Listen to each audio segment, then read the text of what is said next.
Bonjour à tous, aujourd'hui je suis à Épigny, devant le siège de la société Eurotrafic, société de transport bien connue de la région de Charleroi, qui fut en fait un des 5 sponsors maillots du Sporting de Charleroi lors de la saison 99-2000. Je vais vous l'expliquer aujourd'hui.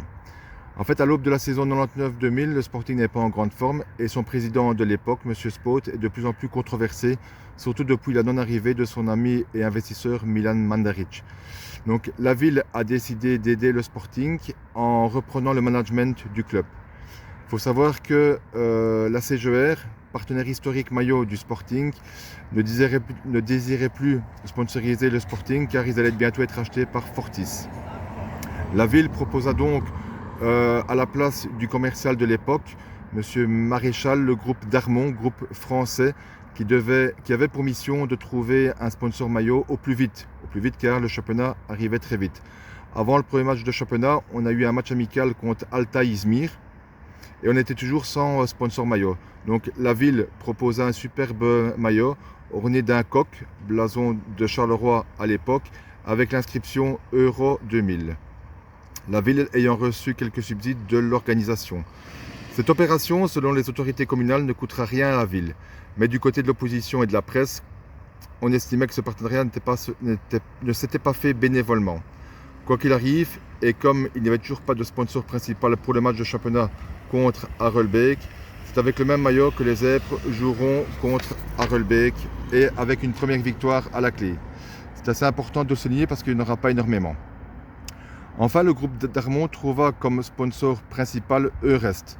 Eurest est un groupe français de restauration pour les collectivités comme les écoles, les prisons, les homes, etc.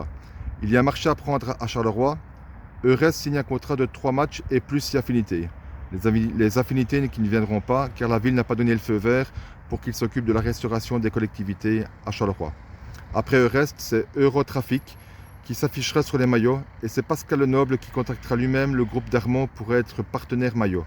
Bien vu, car le Sporting sera diffusé 2 fois sur les 3 matchs suivants par Canal+, dont pour le match au Standard où les Zèbres gagneront 1-3. Magnifique coup de pub pour le transporteur. Ensuite, un accord interviendra avec Watco, une société de traitement des déchets, avec un incinérateur à Liège. Le deal portera pour une durée de 6 matchs. Le logo de Watco est un kangourou bien sympathique sur fond vert. Enfin, début 2000, le Sporting trouvera le sponsor Palmal CH, une société anglaise d'investissement. Cette société anglaise était surtout intéressée par les futurs matchs de l'équipe anglaise contre l'Allemagne et la Roumanie. Le but était de recevoir un contingent de tickets pour pouvoir les revendre en package aux Anglais. Palmal restera sponsor jusqu'à la fin de saison. Fin de saison difficile qui verra le Sporting se sauver lors des 2 derniers matchs. Et on se souvient de ce match à l'os et surtout du match contre Anderlecht 1-1 avec le goal de Stoïka qui s'était presque fait engueuler par ses copains. Et donc cette photo avec Dante et Enzo avec chacun un maillot différent. Allez les Zèbres, sportez-vous bien.